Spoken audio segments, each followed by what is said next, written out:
यकीन करेंगे अगर मैं कहूं कि दुनिया में एक ऐसे बच्चे ने जन्म लिया है जो पैदा होते ही 30 साल का है। जी हाँ, ये कोई फिल्म की कहानी नहीं बल्कि विज्ञान का वो चमत्कार है जिसने दुनिया को हैरान करके रख दिया है। ये कहानी है अमेरिका के ओहियो में रहने वाले एक कपल की, जिनके घर पर एक नन्हे मेहमान ने कदम रखा है। लेकिन ये कोई आम पैदाइश नहीं है। इस बच्चे ने जन्म लेकर एक बड़ा नया वर्ल्ड रिकॉर्ड बना दिया है। दरअसल जिस भ्रूण से इस बच्चे का जन्म हुआ वो पिछले 30 सालों से 196 डिग्री सेल्सियस के तापमान में एक फ्रीजर में कैद था। 35 साल की लिंडसे और 34 साल के टिम पियर्स ने अपने बेटे का नाम रखा है थैडियस डैनियल पियर्स। सालों की कोशिश के बाद जब वो माता पिता नहीं बन पाए तो उन्होंने विज्ञान का सहारा लिया।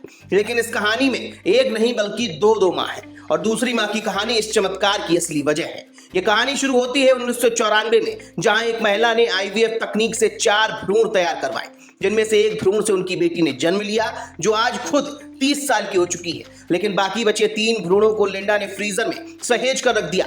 वक्त गुजरा, लिंडा अपने पति से अलग हो गई, लेकिन उन्होंने उन नन्ही जानों को खत्म करने का कोई भी फैसला नहीं किया। वो हर साल हजारों डॉलर्स खर्च करके उन भ्रूणों को सुरक्षित रखती थी। उनकी एक जिद थी कि वो इन भ्रूण को किसी रिसर्च के लिए या किसी भी गुमनाम परिवार को नहीं देगी। वो चाहती थी कि जब भी इन भ्रूणों से कोई बच्चा पैदा हो तो वो उस परिवार को जाने, क्योंकि वो बच्चा उनकी अपनी बेटी का सगा भाई या बहन होगा। आखिरकार लिंडा को नाइट लाइट क्रिश्चियन एडॉप्शन नाम की एक एजेंसी मिली जो नोफ्लेक्स नाम का एक अनोखा प्रोग्राम चलाती है। इस प्रोग्राम के तहत भ्रूण दान करने वाले को ये चुनने का अधिकार मिलता है कि उनका बच्चा किस परिवार में जन्म लेगा। और फिर लिंडा ने अपने बच्चों के लिए एक अमेरिकी शादीशुदा जोड़े को चुना और यही उसकी तलाश पियर्स कपल पर आकर थम गई। पियर्स कपल का कहना है कि हम कोई रिकॉर्ड नहीं तोड़ना चाहते थे, हम बस एक बच्चा चाहते थे। वही बच्चों की बायोलॉजिकल मां लिंडा कहती है कि वो अभी तक बच्चे से मिली तो नहीं है, लेकिन तस्वीरों में उन्हें वो बच्चा बिल्कुल अपनी 30 साल की बेटी जैसा लगता है।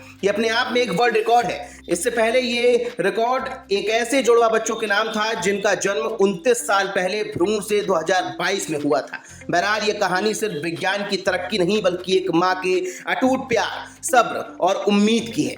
एक माँ ने 30 साल तक एक नन्ही जान को सहेजा तो दूसरी माँ ने उसे अपनी कोख में पालकर अपनी दुनिया में लाया। ये कहानी बताती है कि कभी कभी कुदरत और साइंस मिलकर भी ऐसे चमत्कार करते हैं जिन पर यकीन कर पाना मुश्किल ही नहीं नामुमकिन हो जाता है। Bureau report, the leader Hindi.